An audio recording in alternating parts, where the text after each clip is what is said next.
Jesus. Aleluias. Paz do Senhor, boa noite.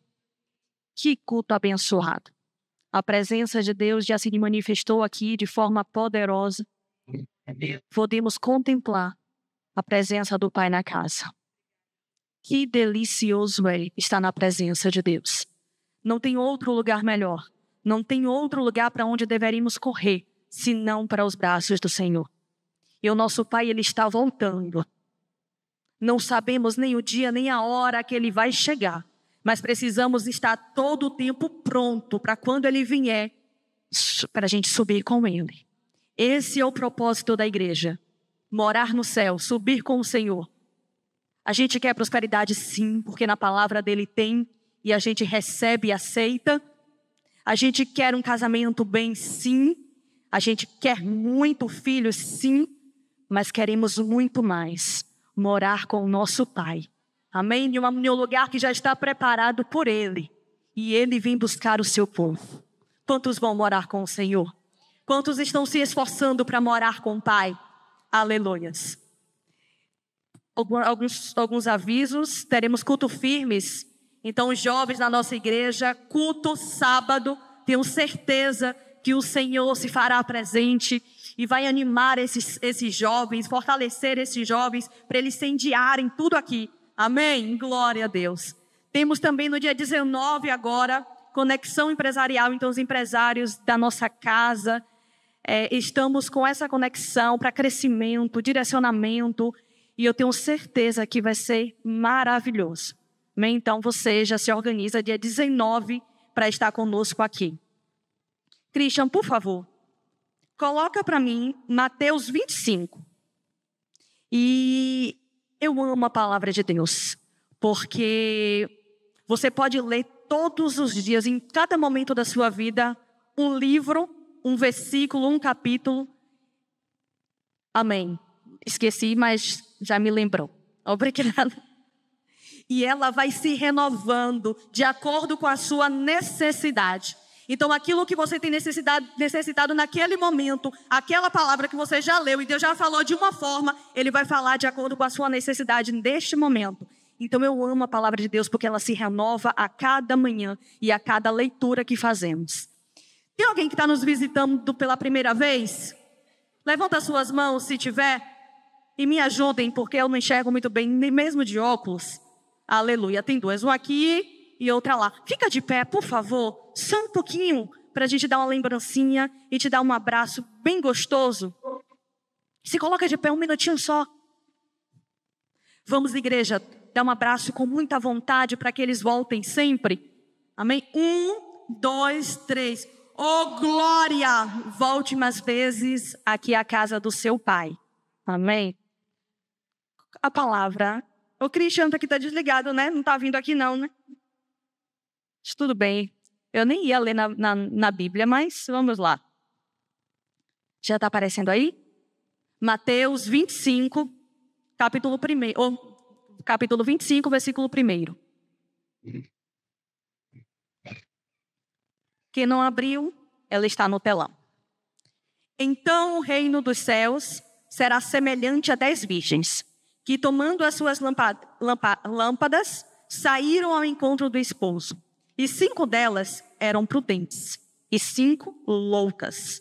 As loucas, tomando as suas lâmpadas, não levaram azeite consigo, mas as prudentes levaram azeite em suas vasilhas, com as suas lâmpadas. E tardando o esposo, tosquenejaram todas e adormeceram. Mas à meia-noite, ouviu-se um clamor. Aí veio o esposo.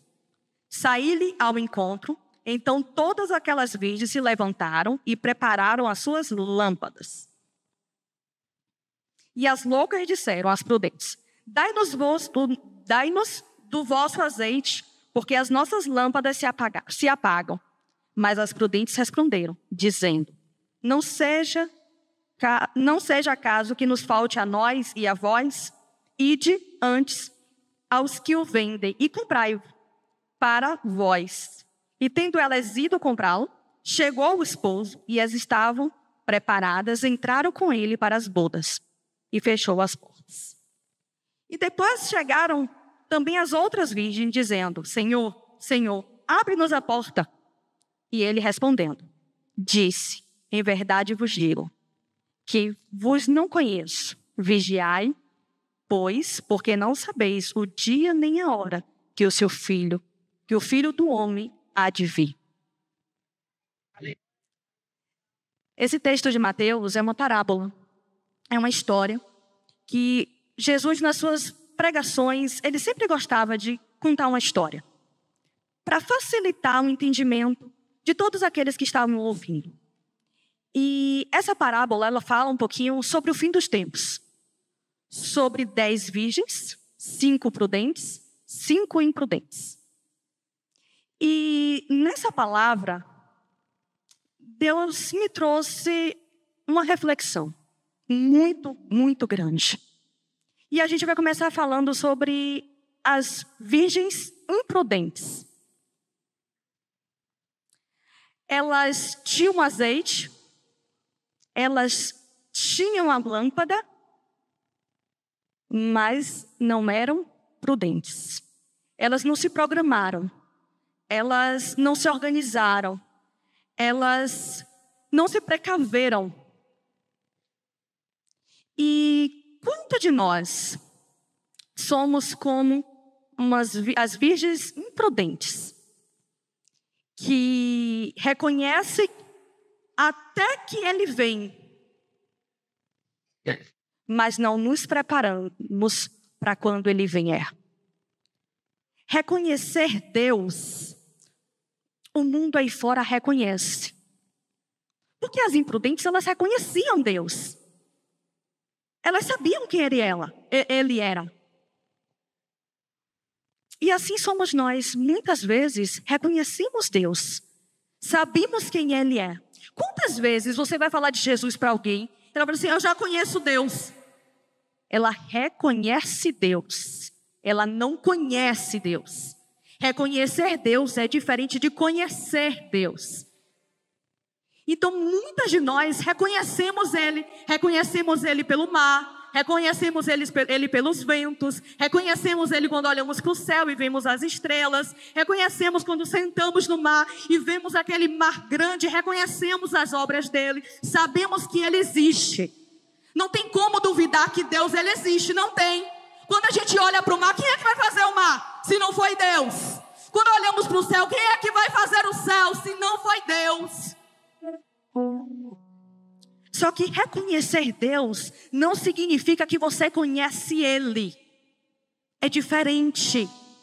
Muitas reconhecem, parece ter azeite, parece ter lâmpada acesa, mas não sabe quem é Deus. Só sabe que Ele existe pelas obras dEle.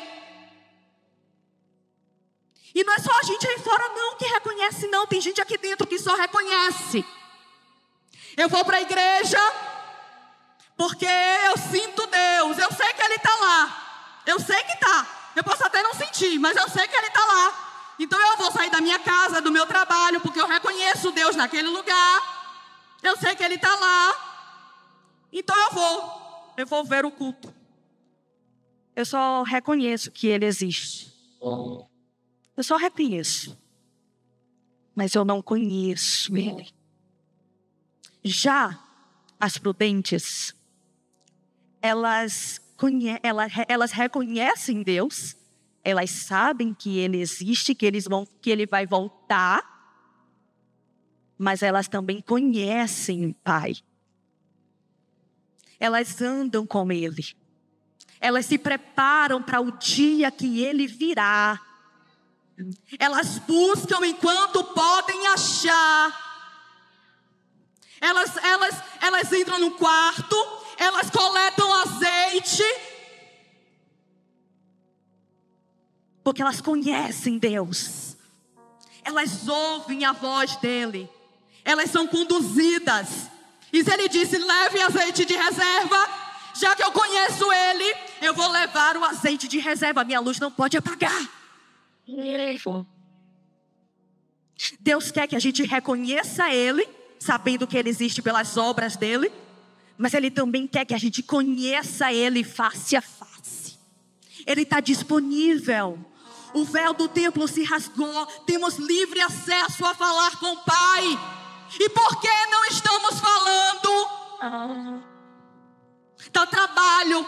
Criar conexão com Deus dá trabalho. Criar intimidade. Se eu quiser intimidade com a missionária Dani, a gente vai ter que passar mais tempo junta.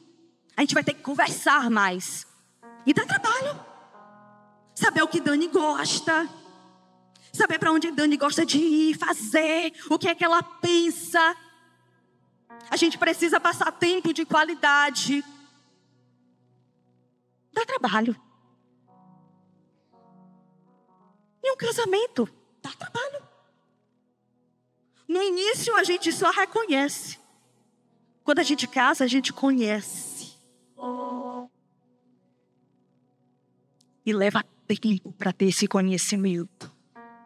Leva conversa para ter esse conhecimento. Às vezes, você vê um cantor na televisão. E aí você passa na avenida, você reconhece ele, mas você não sabe quem é ele. Mas se você sentar com ele e passar horas conversando, você já vai ter uma intimidade a mais. E se você passar um ano conversando, você já vai ter uma intimidade muito grande. E é isso que Deus está chamando a sua igreja. Ainda dá tempo de buscar a face de Deus. Ainda dá tempo de fechar a porta e buscar o Senhor no secreto. Ainda dá tempo de se despir dos seus desejos, das suas vontades, para agradar aquele, oh, aleluia, que é o dono da sua vida. Ele está procurando verdadeiros adoradores, que adorem em espírito e em verdade, que tenham face a face, que conhece, que ouve. Não aquele que murmura, porque as promessas não estão se cumprindo, mas aqueles que entendem o processo, porque Ele está no meio.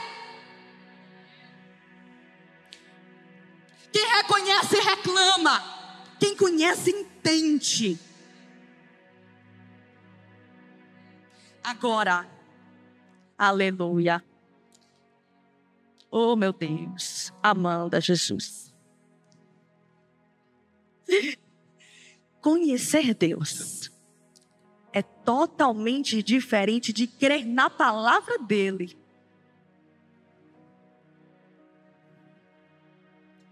Reconhecer Deus é conhecer a sua obra.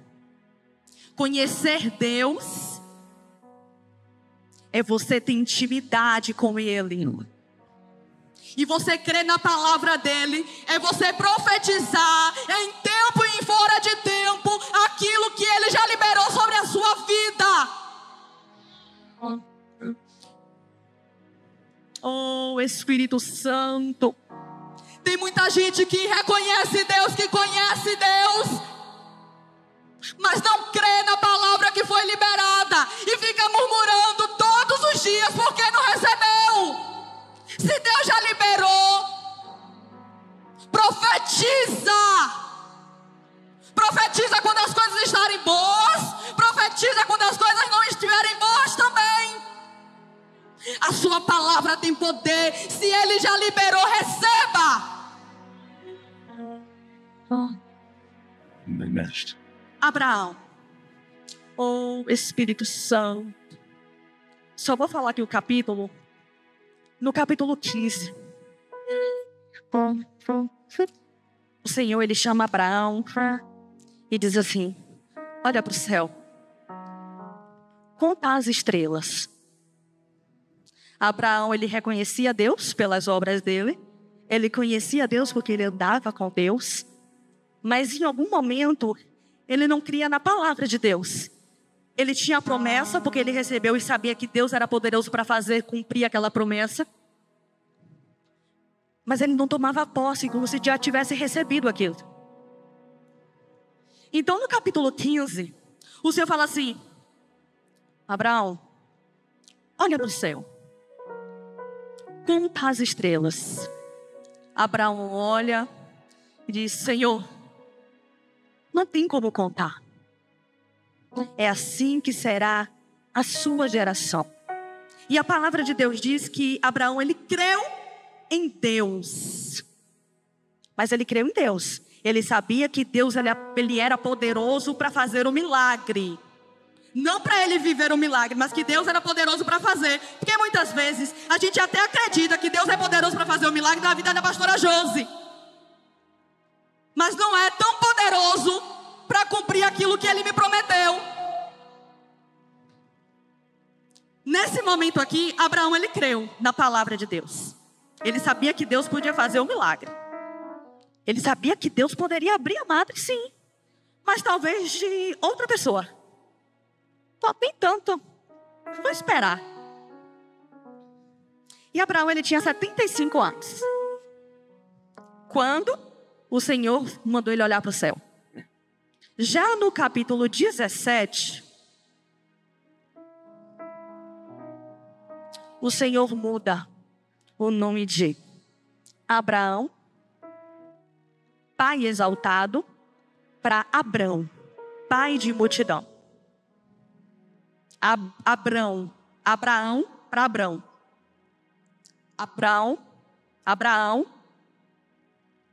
Abraão para Abraão. Meu Deus, que embolação. Mas é isso aí.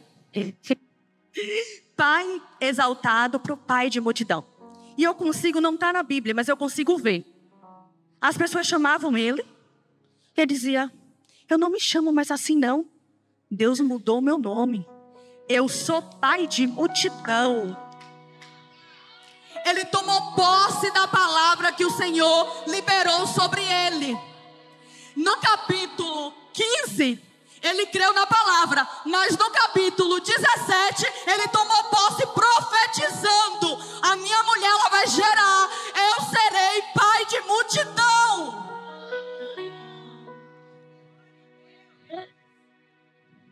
Aleluias. Então começa a profetizar. Se a palavra de Deus diz que a minha casa servirá ao Senhor, começa a profetizar na sua casa: o meu marido vai ser crente, o meu filho já é crente, o meu esposo já é crente, a minha família já está restaurada, sim, porque é uma promessa que o meu pai me fez. Começa a profetizar. Profetiza. Profetiza no meio do vale. Profetiza. Profetiza quando as coisas não estiverem dando certo. Profetiza.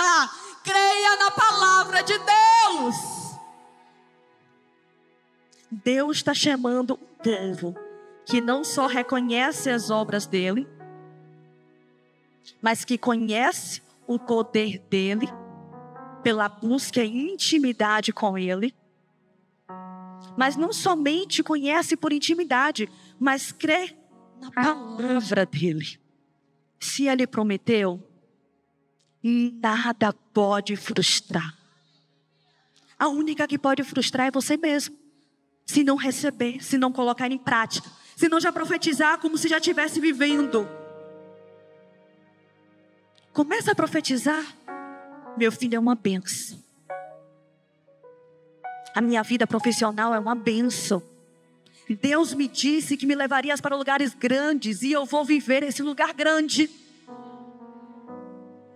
Deus me disse que eu ia morar em um lugar bom. Coloca a pé na casa onde você quer ir, ó. Dizer: eu vou morar aqui. Já estou tomando posse. Deus disse que eu ia viajar. Começa a procurar as passagens. E começa a profetizar. Começa a marcar no calendário. Faça planejamento. Mas comece a colocar em prática aquilo que Deus te falou. Como se já estivesse vivendo.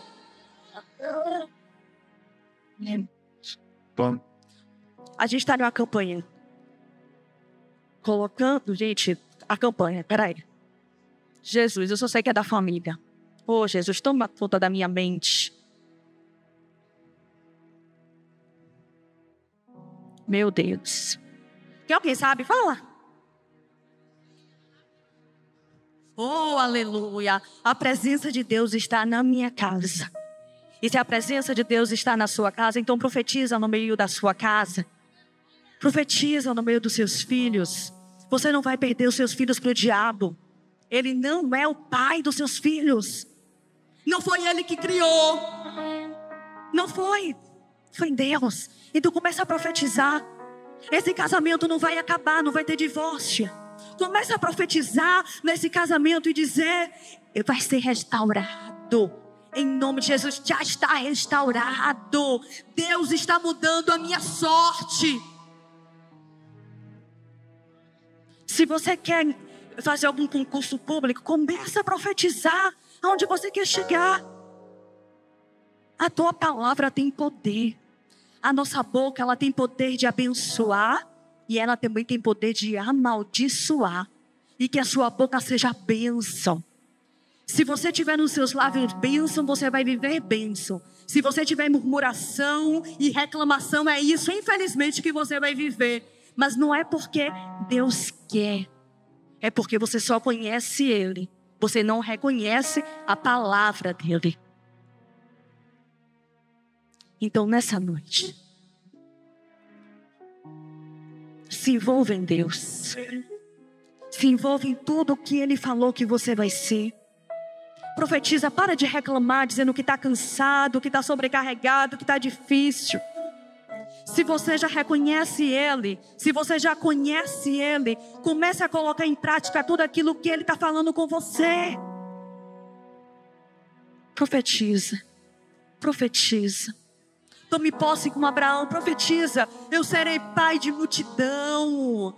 Mesmo eu estando velho, porque teve uma parte que ele riu. Ele riu. Ele já... Depois de 24 anos, eu com 99 anos, gente. Até eu ia rir, né? Vamos ser sinceros. Ele riu. Mas ele começou a tomar posse. Sou pai de multidão. Sou pai de multidão. Sou pai de multidão. Então, a partir de hoje, tira a reclamação dos seus lábios. Comece a colocar palavras de bênção. De bênção. De bênção. Se eu estou fraco, Senhor, a tua palavra diz que o Senhor nos renova. A tua palavra diz que o Senhor se aperfeiçoa na nossa fraqueza. A tua palavra diz que quando eu venho na igreja, quando eu estou na presença de Deus, até a tristeza ela precisa pular de alegria. Então eu não aceito tristeza no meu coração. Eu não aceito tristeza. Eu não aceito desânimo, eu não aceito. Deus está nos alertando. Profetiza. Os ossos secos. Profetiza. Vai voltar a viver. Aquilo que estava morto vai ser ressuscitado. Vai criar vida. Mas creia na palavra que Ele liberou sobre a sua vida. Se Ele já liberou, só toma posse e creia. Amém? Se coloca de pé.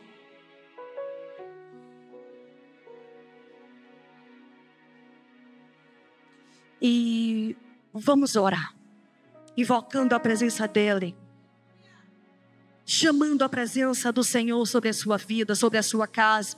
Comece a apresentar aquilo que você está vendo seco na sua casa. Comece a profetizar nesse momento, dizendo: traz vida, traz vida, traz vida. Deus é um Deus especialista em ressuscitar. Ele é especialista em trazer vida onde não tem mais vida. Então comece a trazer vida aos seus projetos. Comece a trazer vida aos seus planos. Comece a trazer vida àquilo que o Senhor já falou sobre você e você não tomou posse. Comece a trazer vida nesse momento. Deus santo, Deus poderoso, Deus maravilhoso. Oh, Espírito Santo, trazemos vida sobre esta casa.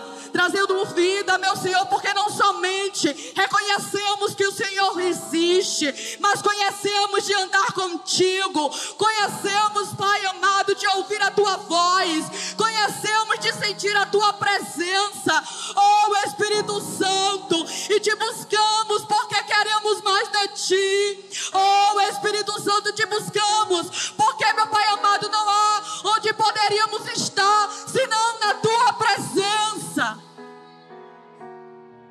É na tua presença que encontramos vida. É na tua presença que encontramos vida. É na tua presença, Jesus, que encontramos vida. Que nesta noite, aquilo que estava morto, receba vida pelo poder da tua presença. Aquilo, Espírito Santo, que estava paralisado, eu te peço, meu Senhor da glória, receba vida. A tua filha não vai ficar paralisada neste lugar, ela vai fluir nas tuas promessas. Oh, Espírito Santo, eu te peço, flui neste lugar, trazendo vida, trazendo ânimo para os corações. Em nome de Jesus.